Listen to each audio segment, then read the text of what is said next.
Hello everyone, Radhe Radhe, जय श्री कृष्णा। कैसे हैं आप सब? आई होप आप सब अच्छे होंगे, स्वस्थ होंगे और मस्त होंगे।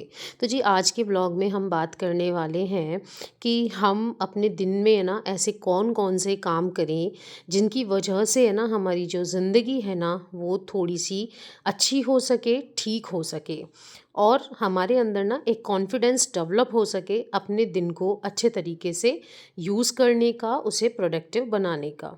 देखिए, दुनिया में शिकायतें तो हर कोई करता है ना? शिकायतें करना तो मतलब हम ऐसे समझते हैं कि हमारा जन्मसिद्ध अधिकार है। और सबसे ज़्यादा शिकायतें तो हम भगवान से करते हैं कि भई आपने हमें ये नहीं दिया, आपने हमें वो नहीं दिया, आप हमें ये दे देते, आप हमें वो दे देते। लेकिन शिकायतें करते हैं ठीक है, लेकिन जब भगवान हमें कोई चीज़ देता है, तो क्या हम उनका शुक्रिया अदा करते हैं?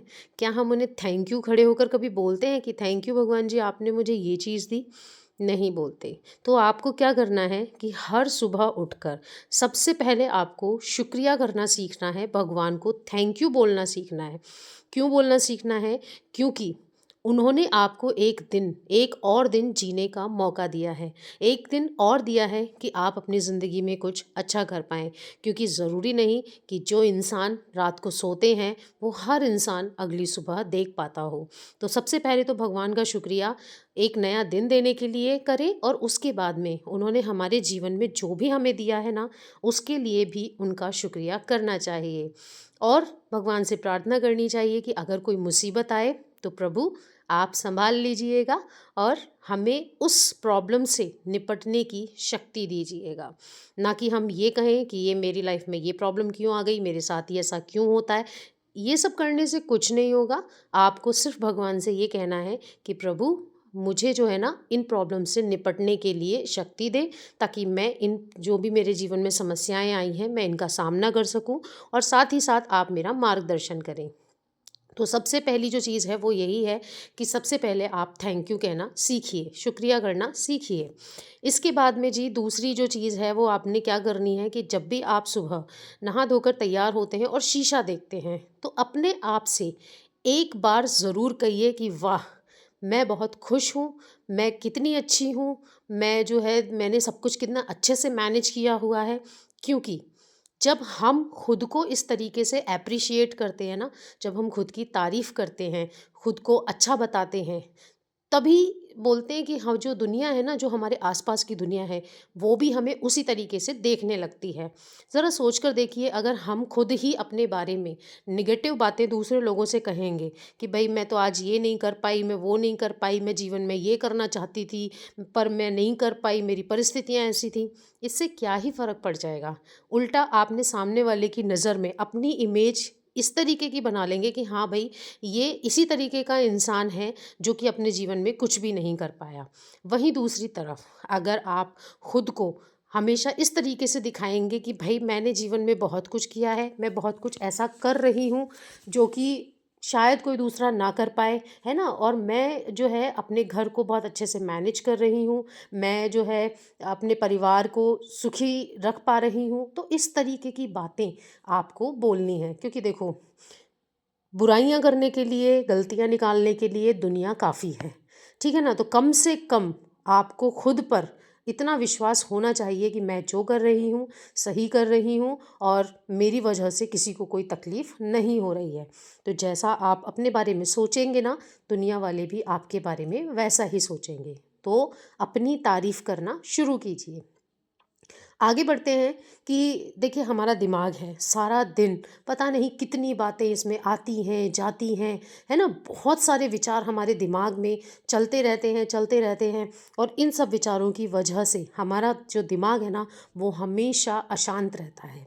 कुछ न कुछ तूफान, कुछ न कुछ बातें, कुछ न कुछ विचार, कोई पुरानी बात, कोई आज हो गई तो वो बात किसी ने कुछ कह दिया, ये सब बातें हमारे दिमाग में चलती रहती हैं। और हमें पता भी नहीं चलता कि हमारा माइंड ना कब जो है निगेटिव थॉट्स को इतना कंज्यूम कर लेता है कि हम चाहकर भी अपनी ज़िंदगी में खुश नहीं हो पाते। तो करना क्या है? करना आपको ये है कि आप शांति में बैठें। अब शांति में बैठने का मतलब ये है कि आपने मेडिटेशन करना है। मेडिटेशन करना नहीं आता तो कोई बात नहीं, कुछ नहीं करना, बस बैठिए, अपनी आंखें बंद कीजिए और अपनी सांसों पर फोकस कीजिए। जो सांस आ रही है और जो जा रही है, सिर्फ उसी पर फोकस करना है। और आप देखेंगे कि आपके दिमाग में ना उस वक्त बहुत सारे विचार आने स्टार्ट हो जाते हैं। तो आपने उन विचारों पर ध्यान देना है कि आपके दिमाग में किस तरीके के विचार आ रहे हैं। नेगेटिव थॉट्स आ रहे हैं या पॉजिटिव थॉट्स आ रहे हैं।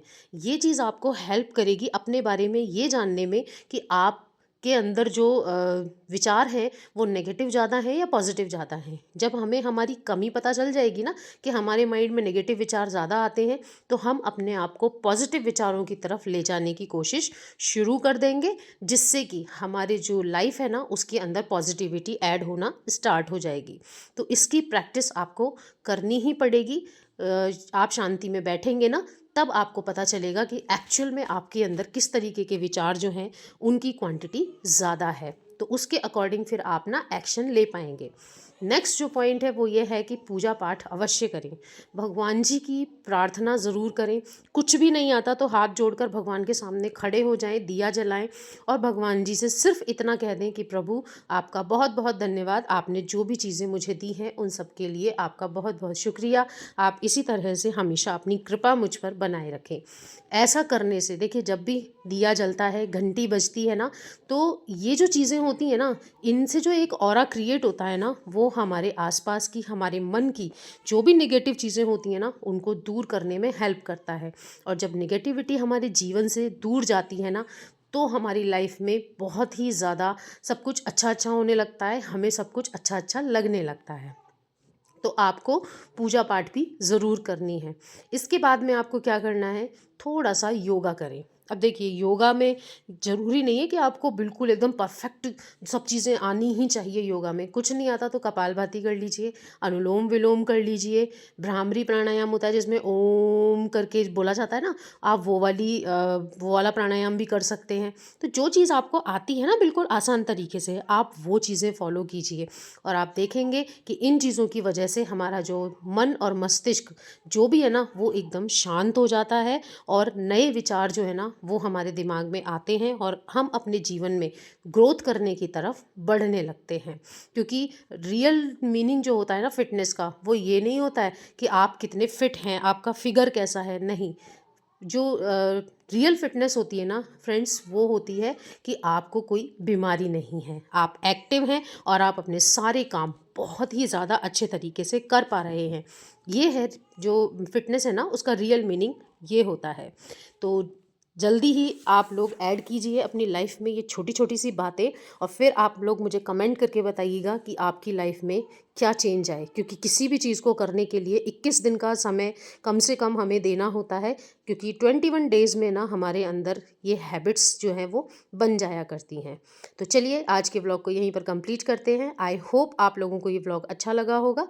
व्लॉग अच्छा लगा हो तो इसे एक लाइक दे दीजिएगा, अपने फ्रेंड्स एंड फैमिली के साथ शेयर ज़रूर कीजिएगा, ताकि वो भी मेरे चैनल को सब्सक्राइब कर सकें और मेरी यूट्यूब फैमिली का पार्ट बन सकें। और अगर आपने अभी तक मेरे चैनल को सब्सक्राइब नहीं किया है तो जल्दी से मेरे चैनल को सब्सक्राइब कर लीजिए। इसके बाद आप लोगों से मिलूंगी मकर संक्रांति के बहुत ही इंटरेस्टिंग से व्लॉग में। तब तक के लिए आप सभी को राधे राधे, जय Shri Krishna and take care and bye bye.